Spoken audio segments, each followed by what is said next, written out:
our special coverage of the memorial service for Muhammad Ali continues here on this special edition of Good Morning Kentucky. And I'm Derrick Rose outside the KFC Yum Center.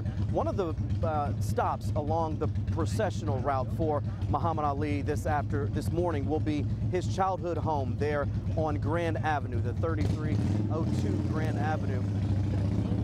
Just want to let that vehicle pass. Apologize for that. But 3302 Grand Avenue, that is the site of Muhammad Ali's childhood home. We've been there all week. In addition to the Ali Center, seeing that growing memorial, there's also been a memorial at that home. And this morning, people have already been starting to line up along that route, and that is where our Jonathan Wall is there this morning. Jonathan? Derrick, so far it's just a small trickle of people, but we are expecting hundreds, if not thousands of people out here later today to pay their respects. I'm just taking a look behind me. This is one of the vehicles that I was mentioning that you can see carrying the cones that they are going to be putting up here around the KFC Yum Center as they start to set up for the memorial service that starts at 2 this afternoon. And the doors here at the KFC Yum Center open at 11 a.m. We've been taking you all along that procession route that starts at 9:30 this morning. Now we're going to send things over to our Shay McAllister, who's at the intersection of 17th and Muhammad Ali. Shay, good morning.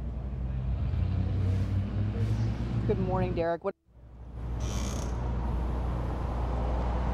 And again, our special coverage here on Good Morning Kentucky continues as you are now taking a live look from our vehicle, which is usually our storm chaser vehicle, but we have dedicated it to travel along the route of the procession for Muhammad Ali here. That will be happening at 9:30 today. This is along Muhammad Ali Boulevard, very significant street here in the city of Louisville. It is a 5-mile stretch of road that was formerly Walnut Street until the city alderman at the time in 1978 voted by a vote of 6-5 to change that and rename it to Muhammad Ali Boulevard, and it has been known as Muhammad Ali Boulevard since. So this is just part of the route of that processional that will be happening at 9:30 this morning as you take a live look.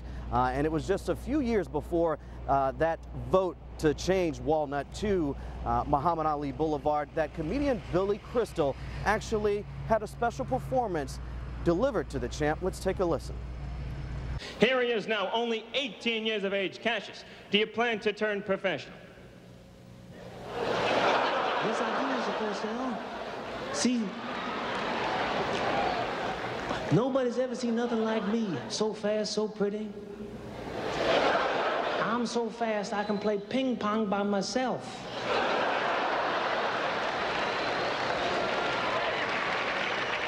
And I'm predicting that someday I'm going to gain 30 pounds and I'm going to become the heavyweight champion of the world. Sonny Liston is not coming out. And it was that performance by Billy Crystal that really launched the friendship between he and Muhammad Ali. When it was announced that Billy Crystal would be one of the eulogists, some people were saying, well, why Billy Crystal? It was there those two became friends. Shortly after that performance, Billy Crystal says Muhammad Ali then, from that moment on, called him his little brother. The two were even side by side one another when at the funeral for Howard Cosell. Billy Crystal was doing several impersonations in that video, impersonating Muhammad Ali. Howard Cosell, of course, Cosell, a good friend of Muhammad Ali, and it was at Cosell's funeral that Ali and Billy Crystal were sitting side by side, sharing jokes, trying to hold in their laughter, and they really have kept that friendship over all of these years that started back in 1974 with that performance. It's called 15 Rounds, and you hear him do several impersonations there, separated by dings of what sounds like the boxing bell. So it really is a great performance by Billy Crystal. He's just one of several speakers that will be delivering the eulogy for Muhammad Ali. Those two have been friends for several years. We are outside the KFC Yum Center where security will be extremely heavy. Remember, there were 15,000 tickets that were given out at this box office just a couple of mornings ago. Those tickets went in just over an hour. So because the downtown area is so congested and because there's no immediate parking here at the KFC Yum Center and parking is pretty tight, they're asking people to park at the Kentucky Expo Center. Those gates there are going to be opening at 7:30 this morning. They're offering free shuttles for anyone who wants to take the shuttle from the Expo Center here to the KFC Yum Center. That is going to be starting at 9:30. Remember, the gates at the Expo Center open at 7:30. They will start running those shuttles at 9:30 all the way until 12:30. The doors here at the KFC Yum Center open at 11 a.m. and the return shuttles will go from 4:30 to 7:30. Of course, these are a lot of numbers, a lot of times that we are throwing at you, but of course, all of this information is posted on our website at WHAS11.com. That is also the place where we will be streaming the Muhammad Ali Memorial Service live and all of our coverage here right now through Good Morning Kentuckiana all the way until 6:30 p.m. But again, the KFC Yum Center here, the focal point of the world for today, which will be honoring Muhammad Ali. We'll send it back to you. This is, again, going to be a bittersweet morning, a bittersweet day throughout the day here in Kentuckiana. Everyone coming to pay their respects to Muhammad Ali. Now, we are approaching the 7 o'clock hour, and at the top of the hour, that is when we are expecting a news conference to be delivered by Bob Gunnell, who's the Ali family spokesperson. And just about 5 minutes ago, I had the chance to speak with him, and I asked him, before we even talked about any business, I asked him, how are you doing, Bob?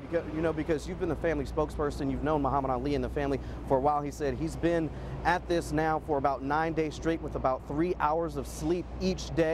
And he said it really hasn't hit him just yet, and it probably won't hit him until really all of this is said and done. But he said this has been Muhammad Ali's plan from the beginning. For the past 10 years, he has been mapping this out.